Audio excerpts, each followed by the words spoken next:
Hello, ladies and gentlemen. My name is Stephen Hughes, on hand for a July 15th edition of Stephen's All Out Baseball Show here on the National Sports Radio Station on Spreaker.com. There are no games today. It is day one of the 2013 All-Star break, and the first day obviously represents the Home Run Derby, the big event that happens before the All-Star game. 4 players from the American League, 4 players from the National League. I'll give you analysis on what to expect and what my prediction is for this year's Home Run Derby at Citi Field. We will also talk about late additions to the All-Star Game rosters, some injuries, some signings, and some rehab games, aka Alex Rodriguez. And then finally, at the end of the show, we'll do our usual annual and the show standings lookout as we have ended the first half of the year and we are going into the All-Star break. With a few days left, heading into Friday, we'll be going to our first days of the new 2013 year, the second half of the year, as we are going to be live, on hand, and beginning Stephen's All Out Baseball Show here on Spreaker.com.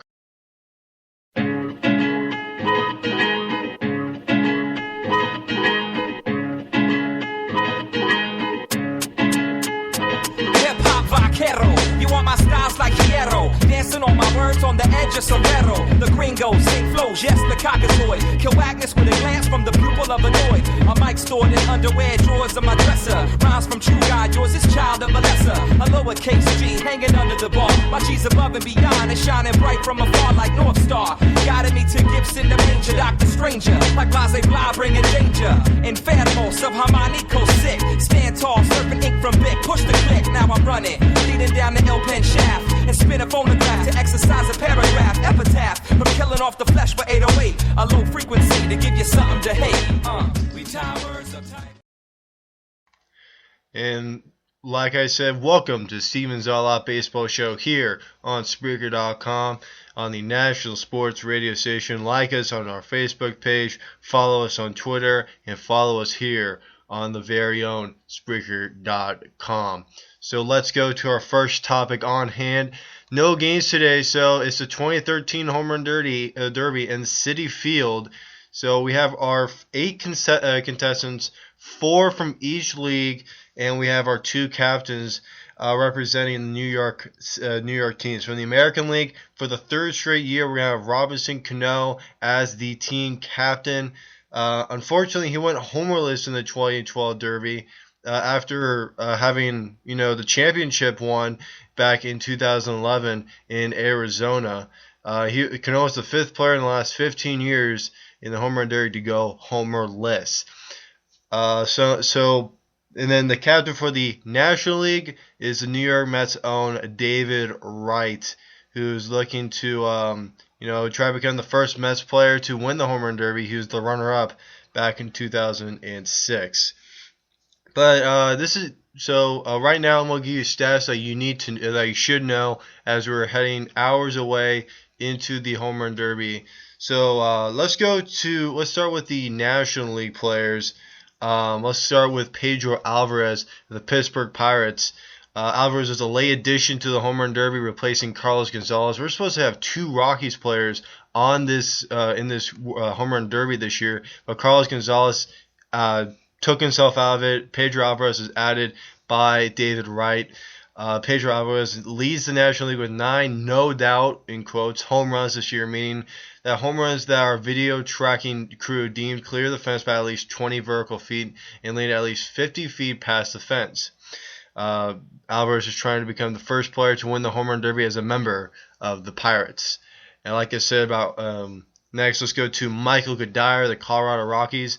The one Rocky now that's going to be in the Home Run Derby. Cuddyer, a childhood friend of David Wright, is making his first Home Run Derby appearance. Only 10 of Cuddyer's 16 home runs this season would have been home runs at Citi Field if he was of any player.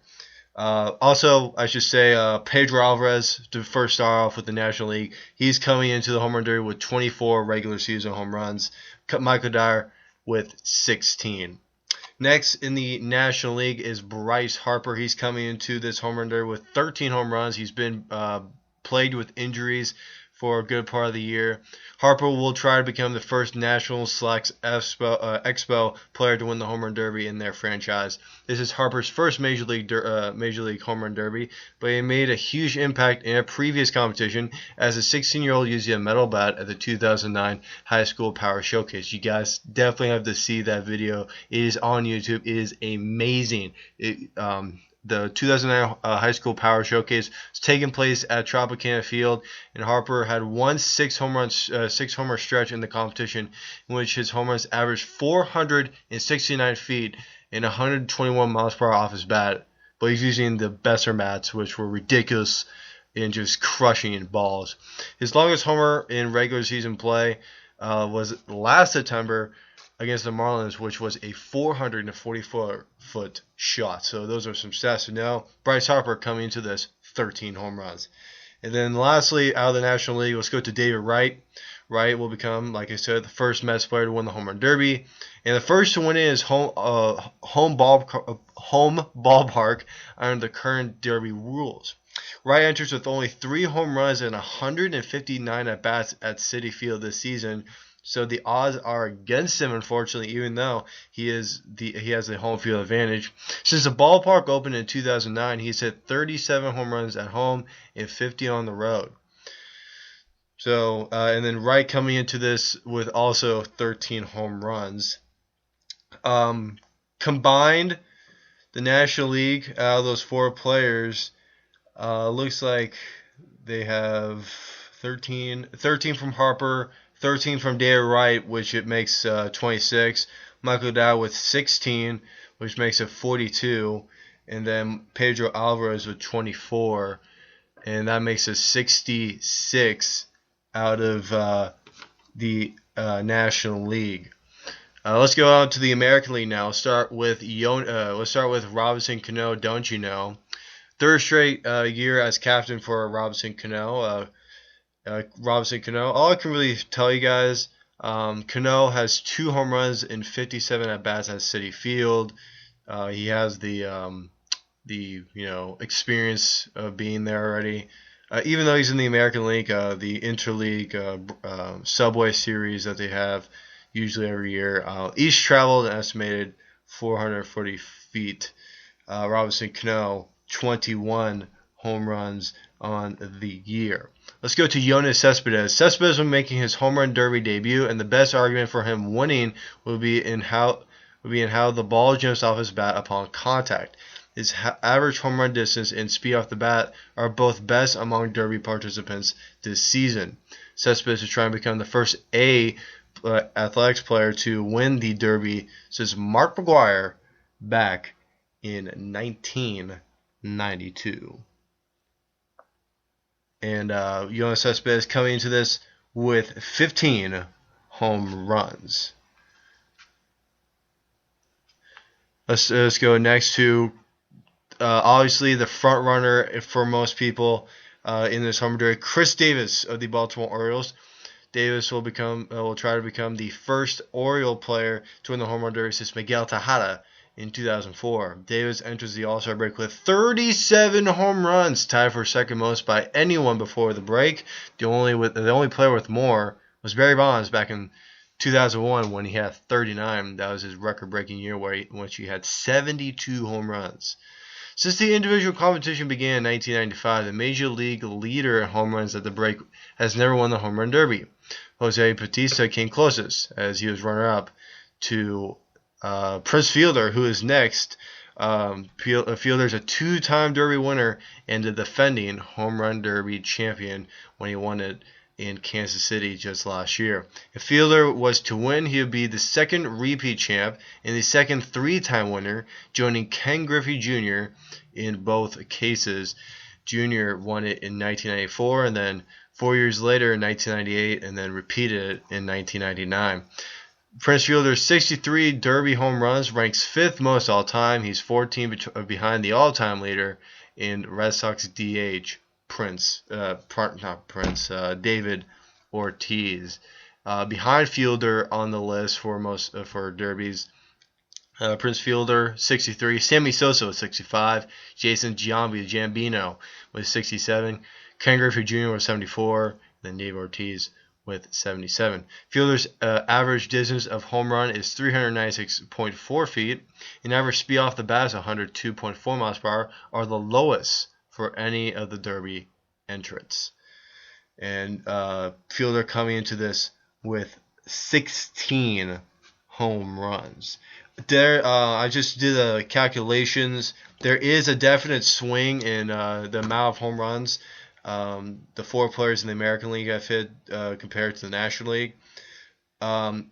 Basically, it's the big swing of Chris Davis that's been, the reason why these numbers are ridiculous. The 4 participants from both sides, the American League has 89 home runs combined, and the National League only has 66. The American League have 2 players with over 20 home runs, the National League only 1, and all the American League participants have 15 or more home runs. The National League only have 2 players with 15 or more home runs. Taylor Wright and Bryce Harper both with 13. So let's take a break here. When I come back, I'll give you my prediction on the Home Run Derby, and then we'll talk more about the All-Star Game break.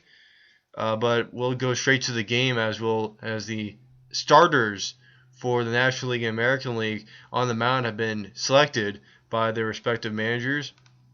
Also, some late additions to the list: some Pirates players, some Giants players, some A's players. And then we'll talk about the Futures game that happened yesterday. Did the U.S.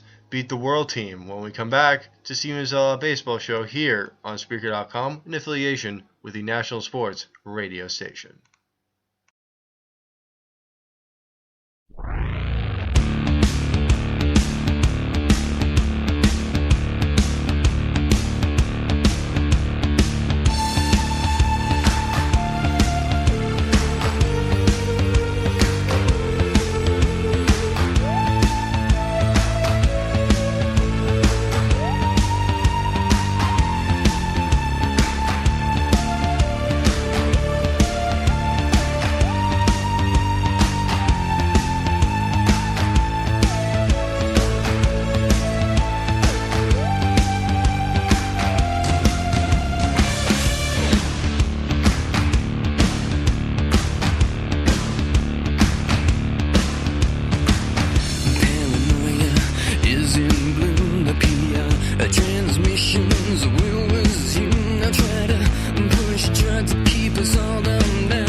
Welcome back to Siemens Baseball Show here on Spreaker.com. My name is Steven Hughes, on hand for the second part, in quotes. We don't have commercial break as of late on Spreaker.com, so this is in quotes and a little bit of winky face. Second part of the show as we are getting set for the starters in the All-Star game. Matt Harvey of the Mets has been selected as the starting pitcher for the National League, and Max Scherzer of the Detroit Tigers has been selected to start for the American League. So congratulations for both of those guys.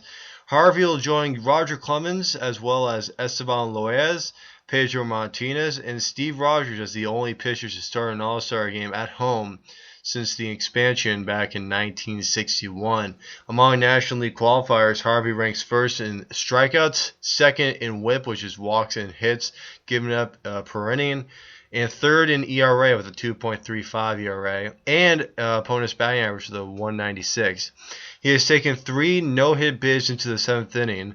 Both Bochy and Giants manager and National League manager Bruce Bochy and Los Angeles Dodgers All-Star Clayton Kershaw have recently suggested Harvey deserve the nod in his home ballpark if the other criteria were closed. Harvey said he came into the season motivated to step up and fill the void created by reigning Cy Young winner R.A. Dickey's departure.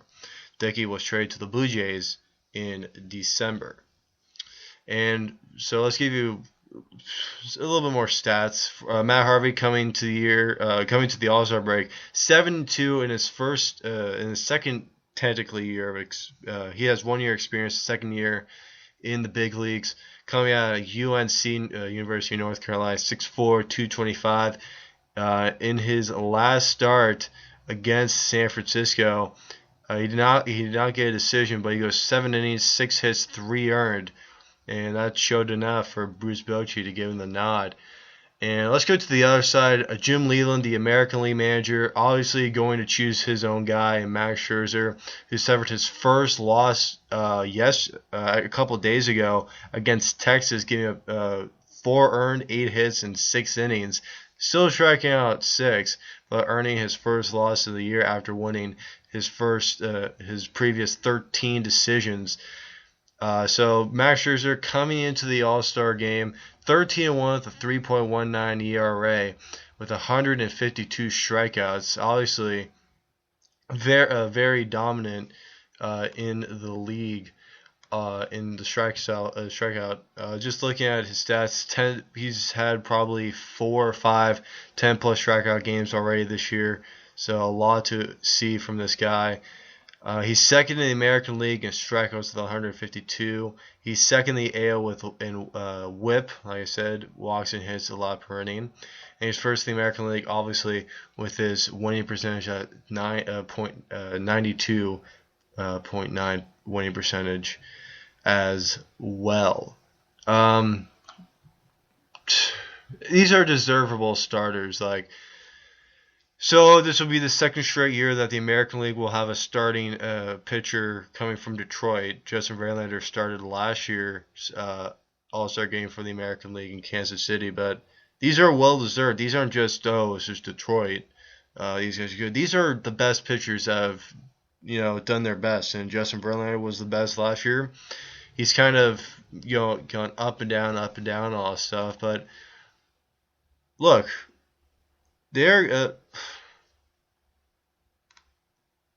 Justin Verlander had a great year last year, and now it's the case for Max Scherzer. Justin Verlander this year, he's having not the best year, but he's having a good year. He's 10-6, 3.50 ERA. So I think that Justin Verlander deserved last year. Now it's Max Scherzer's time. 13-1 going into the All-Star break. That's ridiculous. Even if you lost your last decision, who cares? You're coming into this game unbelievably good. Anyway, let's go to the late additions to the All-Star roster. The last time the Pittsburgh Pirates had 5 All-Stars, there's no designated hitter. Baseballs were made of horsehide, and the Major Leagues had 24 teams. And that was 1972. Roberto Clemente, Willie Stargell, Steve Blass, all over, and Manny Sanguillen represented the defending World Series champions at the National League's 4-3 10-inning win in Atlanta. With the addition for this year of reliever Mark Melancon as an injury replacement Sunday, the Steel City has a Fab Five once again. Melancon joins Pedro Alvarez, Andrew McCutchen, and Jason Grilli. Melancon was supposed to be Mario Rivera's possible successor a couple of years ago, but he was traded by New York, Houston, and Boston in a span of 2.5 years. So obviously a great a great way to get on For pitcher Jeff Locke, who's supposed to be the fifth one, he is hurt and will miss Tuesday night's game against the American League. So he is the fifth one, but he will not be participating. But still, 5 All-Stars for Pittsburgh. That is pretty legit. As the replacements for the National League, since Jeff Locke, Washington Nationals right-hander Jordan Zimmerman, and Braves first baseman Freddie Freeman, who are all on the original All-Star squad, including Freeman, who won the final vote, will be replaced by the following. Bruce Bochy, the NL manager, has selected Sergio Romo as a replacement, along with Atlanta catcher Brian McCann. Edward Mujisa, the closer for the St. Louis, was chosen to fill in for teammate Adam Wainwright, who started on Sunday night, so he cannot pitch on Tuesday. Despite all changes, Yasiel Puig was left out. Honestly, I don't care. I can give less. Honestly, I feel like, Yasiel Puig did not deserve it. He didn't have enough time to really show that he was an all-star. He did show it, but like, you can't just expect to be an all-star after just playing for 1 month. So that's all I have to say. Justin Verlander, Higashi Iwakuma, and Bartolo Colon will not be playing in the All-Star game due to them starting on Sunday. That means they cannot pitch along with Aaron Wainwright. The replacements for them will be Baltimore pitcher Chris Tillman, Kansas City closer Greg Holland, and Oakland closer Grant Balfour, who was chosen by AL manager Jim Leland. And unfortunately, those are only pitchers. If there was possibly a third baseman who couldn't play, like Manny Machado, A's third baseman Josh Donaldson has had a terrific year, would have been selected. For Kansas City, they have 3 All-Stars for the first time since 1988. Greg Holland, the closer I talked to you about from Kansas City, joins outfielder Alex Gordon and catcher Salvador Perez. This is a first since 1988, since George Brett, Mark Gubicza, and Kurt Stillwell got the nod for the All-Star game. Holland received the notification Sunday at Cleveland and traveled with Gordon and Perez to New York instead of returning to Kansas City with the rest of the team.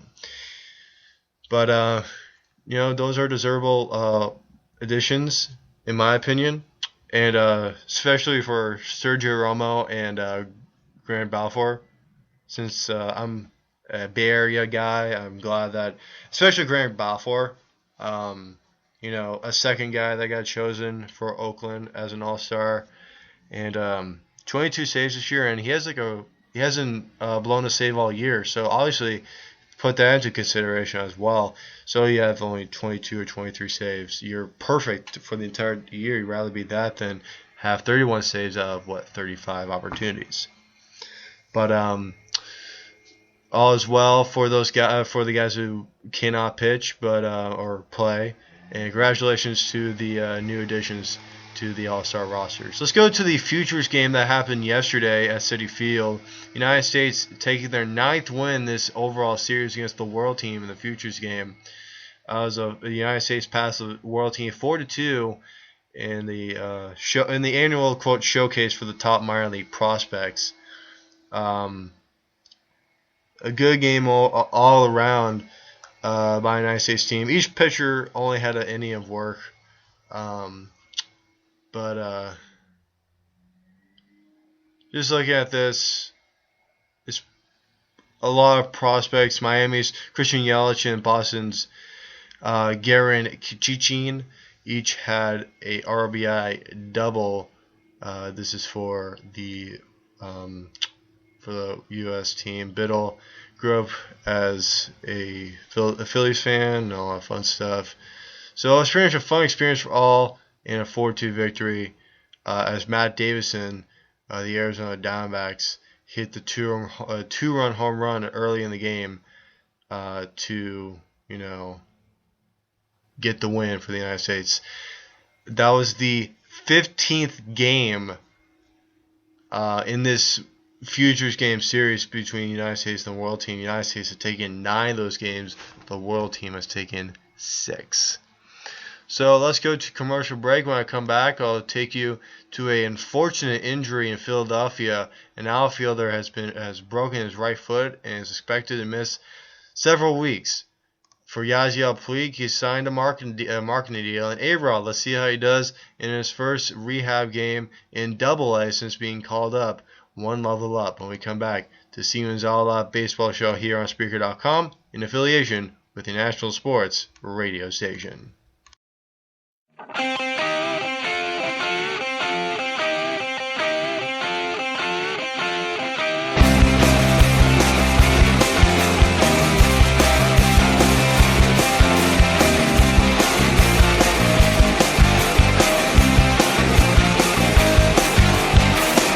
È strano se sfiorandomi riemergerai dal buio. Riposa un po', mia cara Belle, il tuo regno sai non brilla più.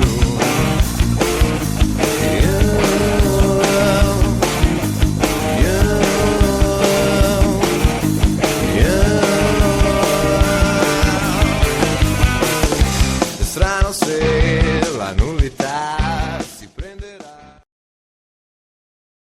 Welcome to the last part of Siemens All Out Baseball Show here on Spreaker.com in affiliation with the National Sports Radio Station. I remind you guys out there that's listening to my show right now, follow us on Twitter and on Spreaker.com. There's just more to the station than Siemens All Out Baseball Show. This is my second show in like 3 days. I'm glad that I'm doing more shows, but you gotta check out the other shows. James Thomas McDaniels, I call him JT. My boy, he does NASCAR, the NBA Power Hour. He's a new member and he's doing great. Andrew Goldstein, along with Nick Rice, doing well with the NFL shows that will be going on as training camp starts in the NFL. Robert Diaz keeping up with the Deep Sports Talk, and Jason Gerline with that Jason Sports Show.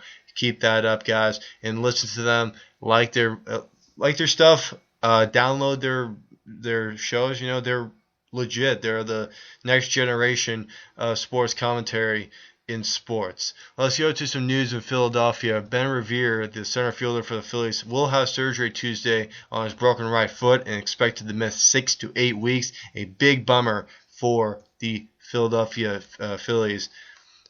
Good pickup during the offseason from the Minnesota Twins via free agency. Revere broke his foot on a foul ball before hitting into a double play to end Philadelphia's 5-4 loss to the Chicago White Sox in Game 1 of the doubleheader that took place on Saturday.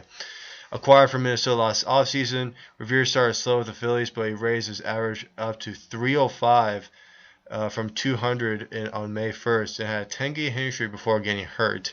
John Mayberry Jr. started the last 2 games in Revere's place and hit a game-tying solo home run in one game and a game-winning RBI single extra innings on Sunday. Still, GM for the Phillies, Ruben Amaro Jr., will be looking for outfield help. Ben Revere this year, batting .305, no home runs though, 17 RBIs, and he's been put on the 15-day DL. It might be a little bit longer. Possibly he can be put on the 60-day DL, then open a roster spot for a hot prospect down AAA. That's what I would do if I was the Phillies. Let's go to Los Angeles, where the marketing deal just keeps on going. Yasiel Puig has signed with Radigan Sports Manager to represent his off-the-field interest. Since making his MLB debut early last month, the 22-year-old Cuban defector, whom the Dodgers signed to a 7-year, $42 million deal, has impressed. He's batting .391 with 8 home runs, 19 RBIs, and narrowly missed being selected by fans to represent the National League in the All-Star Game via the NL Final Vote presented by Chevrolet. Despite his short stint in the league, a host of sports marketers were hot after the prospect, though interest from Jay-Z's new firm, Raw Nation Sports, appears to have been overstated. Puig was spotted last month at the Hip Hop Moguls party for the 10th anniversary of his New York City sports bar, 4040. Radetsky said Radetsky, the president of Radigan Sports, believes his work with Latino players, including David Ortiz and Jose Bautista, as well as Pedro Martinez, Mariano Rivera, and Vladimir Guerrero, helped seal the deal with Puig, who who already has the 10th best-selling jersey in MLB according to sales released by MLB.com. Besides the Nike deal, which has one more season on it, Puig has a clean slate. Radisky said his autograph deal will be run by California-based JD Legends Promotions, a firm that has managed the signings of many Dodgers players. And let's go to one more commercial break, and when we come back, I'll talk about A-Rod's AA rehab game, his first AA game since being called up from all the bad weather and stuff in the single A teams with Charleston and Tampa. Now he's still in Tampa, but is now in the AA. It's Charlton and Tampa Bay as the single A teams. Now he's coming up to AA Trenton. Boom. And then as for A-Rod, and after that standings, a look at the first half standings from all teams around the league. When we come back to Teams All Baseball Show here on Spreaker.com for the last part of the show in affiliation with the National Sports Radio Station. Gli spazi tuoi cosparsi di vertigine.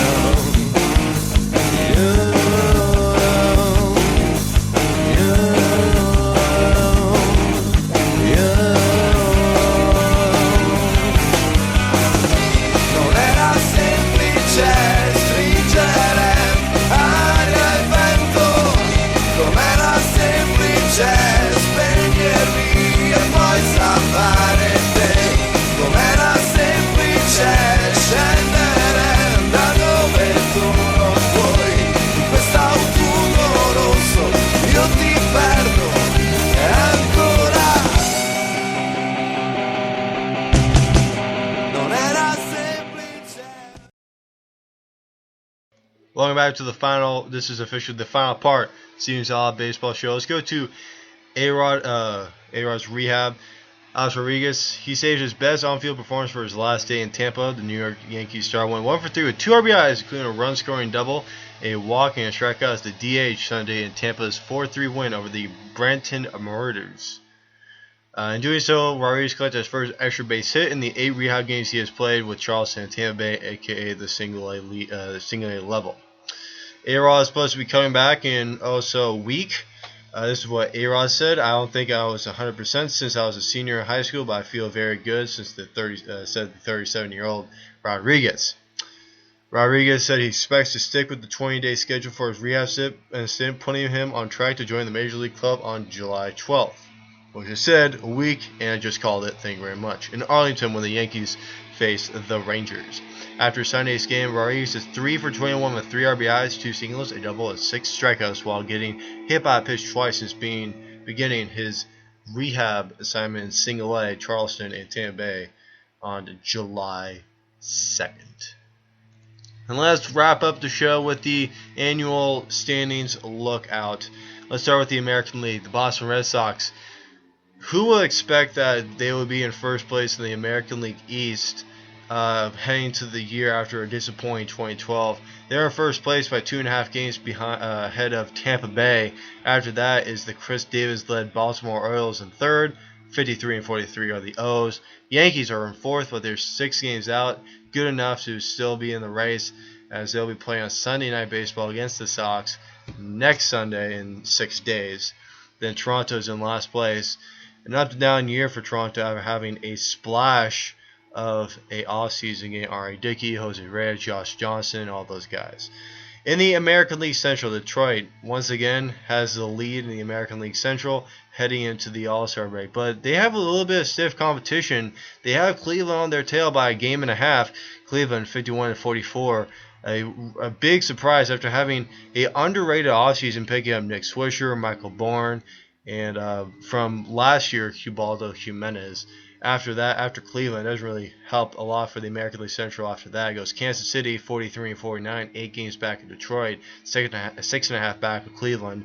And they have Minnesota, 39-53, at 12 games back, and Chicago White Sox at 37-55, 14 games back of the Tigers. In the American League West, the A's, Who would have thought that they would be in first place in the American League West heading into the 2013 year? Everybody's saying, oh, it was the Angels. Josh Hamilton was picked up. Our Pools is going to have a better year. Mike Trout, oh my God, AL Rookie of the Year, probably AL MVP this year. That's not the case at all. Oakland, 56 and 39, but they're 2 games ahead of Texas.